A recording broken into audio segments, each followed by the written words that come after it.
It was recently announced that the U.S. Treasury will stop producing the penny in early 2026. Obviously, this will have an enormous effect at the retail level. We've had a lot of questions about that. The good news is we've already talked about it in a podcast. Let's take a listen.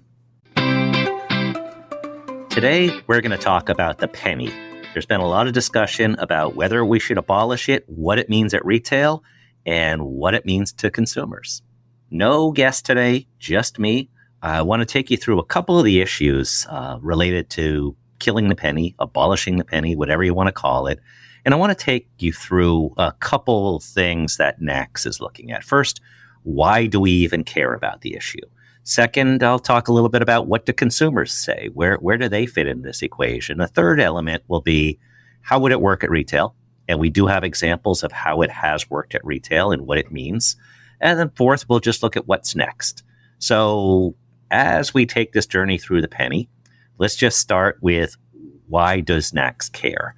I want to take you back to the 1980s. At that time, there was a coin coalition that was looking at whether or not we should get rid of the penny.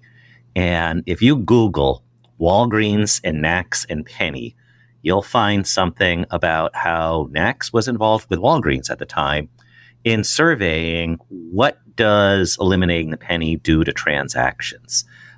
Obviously, with convenience stores, we sell speed of service. So the big question is, does it save time, and is that a good idea? And what that survey found out was eliminating the penny would save 2 to 2.5 seconds per transaction. So leave that as a baseline. That's where we were in the 1980s. So take us to modern times. First off, NACS does not have an official position on eliminating the penny. There are other groups that have different positions that relate to mainly the production of the penny, but we do not have an official view on whether the penny should be eliminated. Second thing to stress is convenience stores like cash. And the last thing we would want is something that changes the ability to pay by one means and to another means that might be more expensive. And you all know what I'm talking about, swipe fees. So in no way are we looking at something where we would move cash customers to anything but whatever they want to pay with, because we know that swipe fees cost more, and that is not the direction we want to go down. So let me go back to why we care. Convenience stores have been brought into this news because when you look at the broader issue, and it started Elon Musk a couple weeks ago. There was a story that he said we should get rid of the penny. And then that linked to a NACS story from a few years earlier talking about some of the cost savings associated with that. Then near the end of the Super Bowl game, President Trump tweeted, or X'd or whatever, that we should get rid of the penny. So that started a lot of engagement. Whether or not NACS wanted to be involved, we were involved because the presumption is a lot of these transactions that involve the penny happen at the convenience store and happen at the gas station. People have these perceptions. That's where you see the give a penny, take a penny. And it's something that there's a lot in the way of consumer perceptions around that. So when you look at the savings, I mentioned the Walgreens NACS study from the 1980s, said 2 cents or 2 seconds savings to eliminate the penny. So we did the math. There's roughly 160 million transactions a day at a convenience store. Roughly 1/3 are cash. And if you take away 2 seconds from 52 million transactions a day, that equates to a little bit more than the equivalent of 1,000 days, or roughly 3 years. So if the penny were to go away, there is a significant time savings across America, essentially the equivalent of 3 days every single day. And that is where NACS fits in on that issue. If it can move people through lines faster, and that's what they want, then that's something worth discussing. So that goes to my second point. We talked about how NACS has been involved in the issue and where it started in the 1980s. The second element is we wanted to know what consumers think about this. So after Elon Musk made his statement about the penny needs to be abolished, we threw together a couple questions and some regular consumer surveys that we already had underway. And we asked a couple questions. Should we get rid of the penny? And then follow that up with future questions. And we'll start out with a basic question. We asked people, no prompting, no background, no anything, should the U.S. get rid of the penny? And a little bit more than 1 in 3 customers said we should. 36% said, yeah, let's get rid of the penny. So that didn't really tell us why. And that was the next thing we wanted to get into. And I know some people say, well, that's push polling where you're trying to force an issue and try to get an outcome you wanted to get to. But what we want to do is really just learn what are the triggers and why somebody would say, let's get rid of the penny. So we thought, let's ask the Elon Musk question. Producing a penny cost more than the penny is worth. Let's ask, are they a nuisance? They're sitting in coffee cups or wherever around the house. And then also the third element is they can save time if you get rid of them because transactions will be speeded up. So we asked consumers multiple different ways. This is a statement. What do you think of this statement? Does it do you agree with it or not? And the cost savings, taking the penny out of circulation, would save the U.S. mint money, tested the top. I believe 73%. 73%. 3 out of 4 people said, yeah, I'm with you on that. The other suggestions did okay, but not as well. And surprisingly, at the bottom, the one that I thought would matter most is it saves time, tested the least well, but that doesn't mean it tested poorly. So now we had a benchmark and we re-asked the question of consumers. Now that you've heard all these different reasons for why we might want to get rid of the penny, what do you think about getting rid of the penny? And support for killing the penny went from 36% to 50%. So pretty significant jump up in terms of people saying, okay, I've heard a little bit more about it.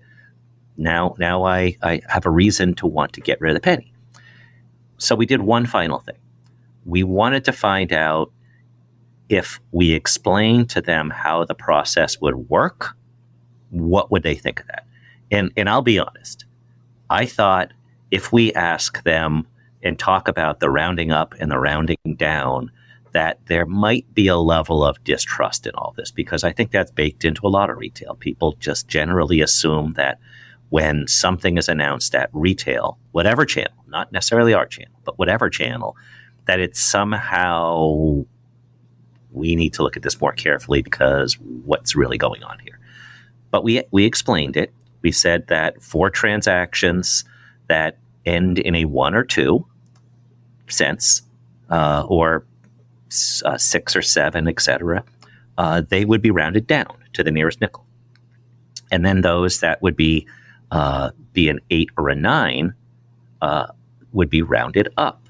And in the end, there would be no difference in terms of somebody having a benefit. And that was the question. We explained it, and then we asked the question. And surprisingly, support for killing the penny jumped another 4 points. So now we're at 54% said, let's get rid of the penny. So basically going through that exercise, once consumers were engaged, learned a little bit more about the issue, 54% said that they're interested in getting rid of the penny. That's not a groundswell, but it's a fairly significant number. And that was just something that we've gotten a lot of traction in sharing that survey, because nobody had data that current that was getting the pulse of what consumers were thinking about the penny. So that's why we care. That's what consumers care about. Let me take you through the third step, which is how that would work at retail. We've talked to folks from Canada, and that's important because Canada stopped making the penny in 2012. And in 2013, they eliminated the penny from circulation. So it took a year from the end of production to give people time to move pennies through, get rid of them, do whatever they needed to do with them.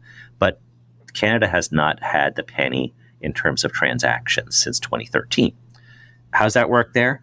When you pay electronically, if you pay Apple Pay, debit, credit, etc., there's no change. And first off, backing up just a little, the transaction amount is determined post-tax. So if there's an item that's $1.99, it's after tax, let's just say it's $2.07. That's the amount we're talking about, the $2.07. If you pay by debit or you pay by credit, it just runs through, you see it as $2.07. If you pay by cash, it's going to be rounded down to $2.05. So that's how it would work. What I was really surprised by is I've had a couple reporters ask me over the course of the past week, how many more nickels would this require? How many more dimes would this require? Because you think about it, and in common sense, no pun intended there, but common sense would dictate that if something was formally 3 cents change and gets rounded up to 5, there'd be more nickels in production because of that. So nickels cost more to produce than the 5 cents they're worth. So what next level does that set up? So I went everywhere. I tried to see how much more of different coins are required if U.S. retailers no longer have the penny and they have to do transactions other ways. And went through every of the 100 permutations of change. Couple assumptions I made is one is take the lowest coin amount. So for instance, 30 cents change would be a quarter and a nickel, not 3 dimes. So look at it that way. What is the lowest number of quarters? And go through that whole process. So as I said, there are 100 different change possibilities. First off, 20 of them off the bat don't change. Anything that is 5 cents, 10 cents, 15 cents, 20 cents, etc., would not have any difference in change because you're going to be using a nickel, dime, or quarter. There's no penny involved anyway. 40 of those 100 transactions would be rounded down. That means if you pay something and it's 6 cents, you wind up paying 5 cents. If something's 7 cents, you wind up paying 5 cents. So rounding down would not require more of any other coin, but it would take 60 pennies out of circulation if you go through the entire math of the 40 transactions that would be rounded down. So you have 100 change possibilities. 20 are unchanged. I just talked about the 40 that would be rounded down. Now let's look at 40 that would be rounded up. And that means looking at, instead of something that cost $2.08, that would be rounded up to $2.10. And instead of, and how does that affect the change? What it does, when you look through the process, it would take 140 pennies, additional pennies, out of circulation, out of those 40 transactions. And it's mainly, you'd be getting 3 cents or 4 cents. That gets removed as things get rounded up to the nearest nickel, or in some cases nearest dime, or some cases nearest quarter. So going through that whole process, looking at 40 rounded up transactions, and I know podcasts, math, probably not what people love on podcasts, so I'll try to go through this quick. But there'd be 16 more times where a nickel would be used instead of penny change. There'd be 16 more times when a dime would be used instead of penny change, and there'd be 8 more times when quarters would be used to round up. However, so it looks like 16 more dimes, 16 more nickels, etc. But what happens is every time that you'd use a dime would replace a nickel. Every time you would use a quarter to round up, you'd be replacing 2 dimes. So going through this entire process, the end result of 100 different transactions for change is 200 pennies would be taken out of circulation, and it would only require 8 more quarters be used, and no additional dimes, no additional nickels. And 200 pennies is $2. 8 additional quarters is $2. So there's no advantage to the consumer or the retailer It's a wash. That's the end of the math lesson. But I thought it was fairly illuminating that this did not exist online. And there's nothing that lays out the experience in Canada or anywhere else. So wouldn't affect change drawers dramatically. The other thing in learning from how would it work, I talked to some folks from Canada, and they said the process was surprisingly without drama. And there was a phrase that one Canadian, this is a customer, not a retailer, said that there's usually emotional payloads attached to things when you have a long-standing history and you give up something. There's usually just the nostalgia or whatever. And he said people gravitated towards it pretty quickly. And now it's just like, yeah, why didn't that happen sooner? So again, not advocating for the penny to go away. That's just how it would work at retail, and what consumers say about it, and what the whole history is of how NACS has been involved in that issue. So I guess the final step that we would need to talk about today is what's next. And the answer to that is we don't know. Since that communication on social media from President Trump, there has really been nothing else that has come out of that indicates that a move to eliminating the penny is imminent. That doesn't mean it's not imminent. That just means that we don't have any sense of where it might be going. So to be seen, but it's something that could be moving fairly quickly, or it's something that may be another one of those things that you hear about every now and then, where it's an idea. It had some interest, but it didn't have enough interest to move it forward. So that's where we are in that.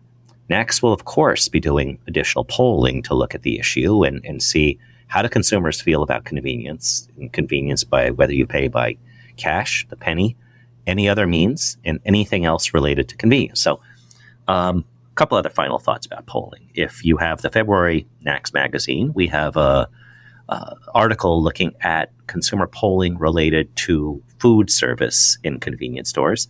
And there's an article in the upcoming April issue of NACS magazine that looks at how do consumers look at convenience? How do they define it? And who do they consider convenience stores? And then, of course, a nice lengthy sidebar on the cash discussion that incorporates some of the things that we've covered today. So another question I've been asked, should I start hoarding pennies? Will I be rich? Or should I get rid of all my pennies before it's too late? I'm not the expert on that. But every year, the Mint produces about 4 billion pennies a year. So in a given year, that's an awful lot of pennies. None of them are particularly valuable. For quite a long time, since 1959, when they were wheat pennies. And if you know what I'm talking about, you're probably a coin collector. If you don't know what I'm talking about, that's okay. The only reason to potentially save 20, 25 pennies is if for some reason the Mint suddenly stopped producing pennies, because only about 7% of current production of pennies has been done for the year. So a significant drop in penny production this year means, yeah, you probably want to grab a couple 20, 25 pennies. Save me a couple, though, because I haven't seen one yet.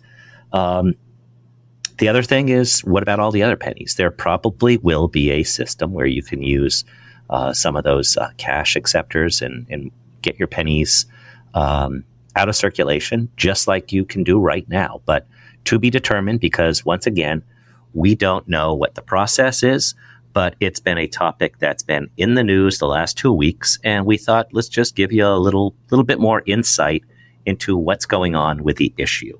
So that's where we stand on the penny as of February 17th.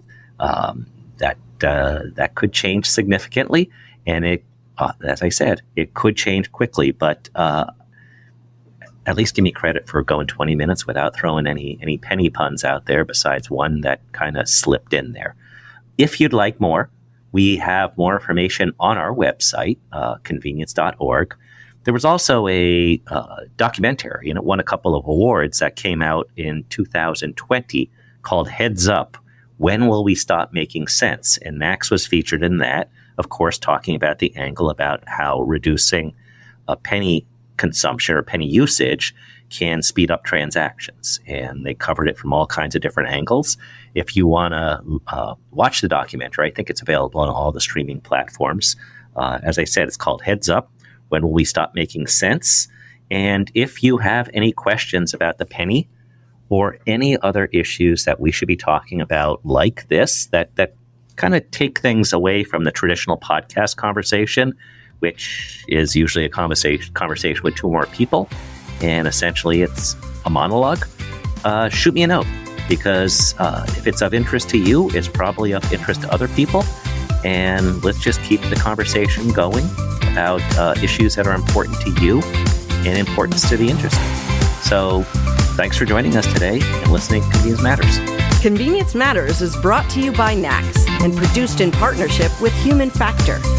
For more information, visit convenience.org.